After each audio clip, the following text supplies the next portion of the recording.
Hola para todos, hola para todas. Vamos a empezar nuestro recorrido por la carta a los romanos, recordando el impacto que la misma hizo en personajes hoy día muy reconocidos. En el siglo IV de nuestra era, estando Agustín de Hipona en un parque, luchando mentalmente contra su pecaminosidad, escuchó una voz del cielo que le dijo: toma y lee.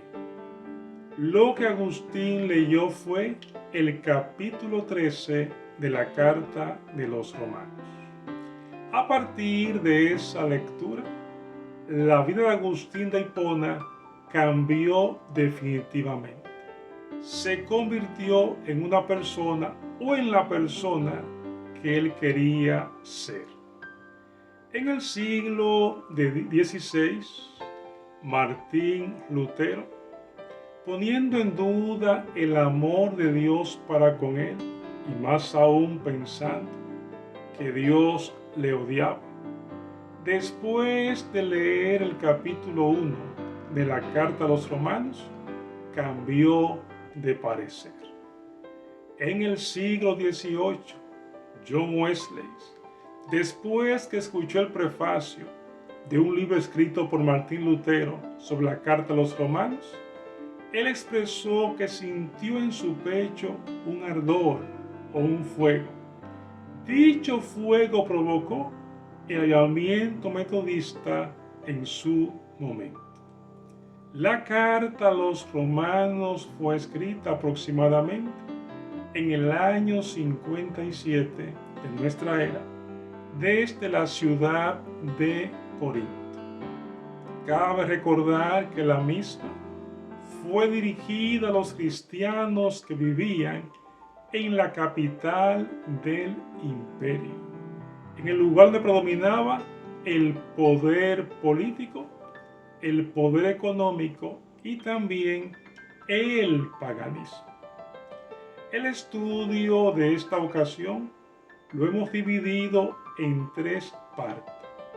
Lo centraremos en el capítulo 1 de la carta a los romanos, y a la primera parte le hemos titulado Identidad del apóstol. A la segunda parte titulamos El corazón del apóstol. Y la tercera parte la titulamos La tesis explosiva. Empecemos leyendo lo que dice en Romanos capítulo 1, versículo 1. Dice: Pablo, siervo de Jesucristo, llamado a ser apóstol, apartado para el Evangelio de Dios. Pablo se autodenomina siervo, dicho de otra manera, doulos.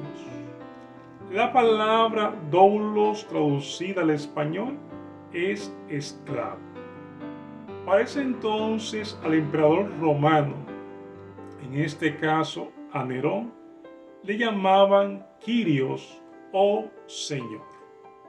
Al Pablo decir que él era doulos o esclavo de Jesucristo, estaba dando a entender que su amo no era Nerón, que su amo era el Señor Jesús.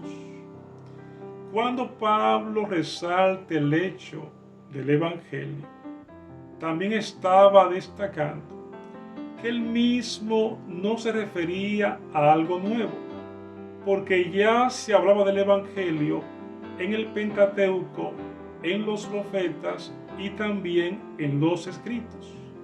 Y el Evangelio al cual Pablo se refería no se fundamentaba en una religión, sino en una persona. Entiéndase, en Jesús. Vamos a ver a continuación algunos aspectos vinculados al corazón de Pablo o al sentir de Pablo, de acuerdo al capítulo 1 de esta carta. Leemos lo que dice en el versículo 8 de este capítulo. Dice: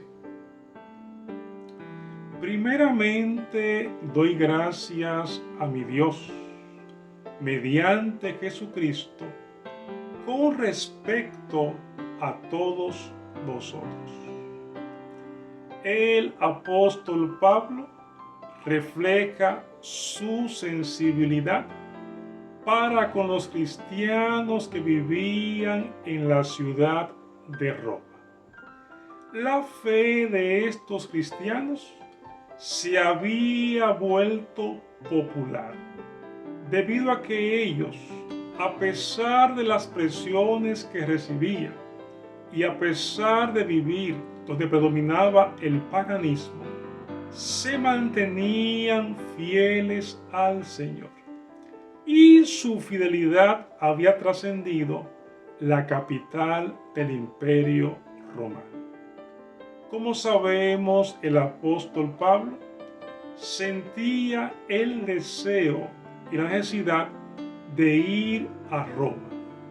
Él quería encontrarse con esos cristianos fieles con la finalidad de compartir con ellos parte de los conocimientos que él tenía. Pero también tenía otro propósito por el cual ir a la ciudad de Roma. Veamos ese propósito en el versículo 12 del capítulo 1. Dice: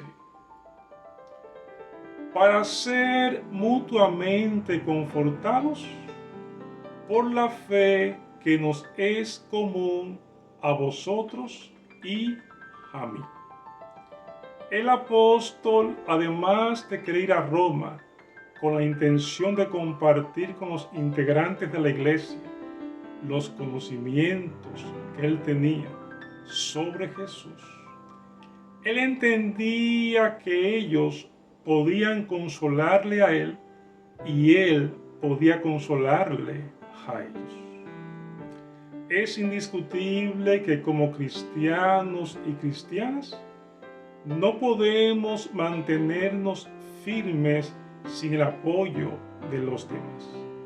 Nos hace falta que nuestros hermanos y hermanas en la fe nos apoyen, nos encaucen y al mismo tiempo nos muestren sus caminos, o mejor dicho, nos apoyen en el camino y nos den las ideas o palabras que en su momento nos hacen falta. Recuerdo en una ocasión trabajando como pastor en el interior del país, estaba pasando por cierta situación con las iglesias. En las iglesias habían ciertas dificultades, las cuales impedían que las mismas avanzaran como se esperaba. Un día, estando en la casa, fue y me visitó uno de los ancianos o dirigentes de la iglesia. En este caso, mi amigo y hermano Valentín Robles.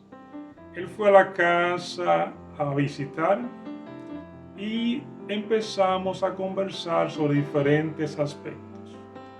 Cuando llegamos al tema de las iglesias, el Señor iluminó a Valentín y Valentín me dio ideas que fueron muy oportunas, las cuales cuando la puse en práctica dieron buenos resultados. Ese apoyo de Valentín me reanimó, me fortaleció y me entusiasmó.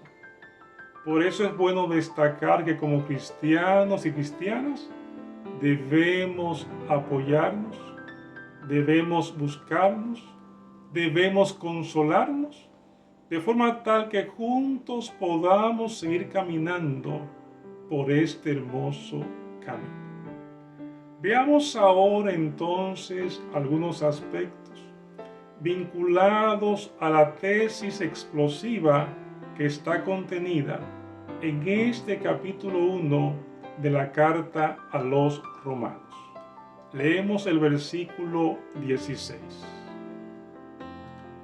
Porque no me avergüenzo del Evangelio, porque es poder de Dios para salvación a todo aquel que cree, al judío primeramente y también al griego. Cuando Pablo dice que no se avergüenza de las buenas nuevas de salvación, lo expresa porque en la ciudad de Roma, predicar la salvación a través de un carpintero judío era prácticamente un acto ridículo. Alguien que se atreviese a predicar la salvación o la resurrección por medio de Jesús, quien fue crucificado, era ser objeto de burlas o de palabras desagradables. Por esa razón el apóstol resaltó que no se avergonzaba de las buenas nuevas de salvación y por ende no se avergonzaba de Jesús. Otro aspecto importante que el apóstol resaltó se encuentra en el versículo 17, el cual leeremos a continuación. Dijo el apóstol: porque en el Evangelio la justicia de Dios se revela por fe y para fe, como está escrito, mas el justo por la fe vivirá. Cuando el apóstol habla del poder del Evangelio, se está refiriendo a la palabra dinamis, de donde viene la palabra dinamita. El Evangelio es una dinamita que cuando explota elimina el pecado y al mismo tiempo da vida. Estas palabras contenidas en el versículo 17 fueron las que contribuyeron a que Martín Lutero comprendiera que para andar con el Señor o que para ir al Señor no hay que ser perfecto. Al Señor vamos como somos y el Señor a través del Espíritu Santo empieza a rehacer su carácter en nosotros. Por eso Martín Lutero aprendió lo que el apóstol expresa en el versículo 17. Mas el justo por la fe vivirá. Al concluir este estudio sobre el capítulo 1 de la carta a los romanos, quiero dejarte lo siguiente. El apóstol Pablo vio la gloria y vio el poder del imperio romano. Y al ver esto, él expresó lo siguiente o pensó de la siguiente manera: yo tengo algo más poderoso que el poder y la gloria del imperio romano, y es a saber, el Evangelio. De otra manera, la salvación por medio de Jesús. Gracias por acompañarme en este estudio de Romanos capítulo 1 y nos veremos próximamente en el estudio del capítulo 2. Dios te bendiga mucho.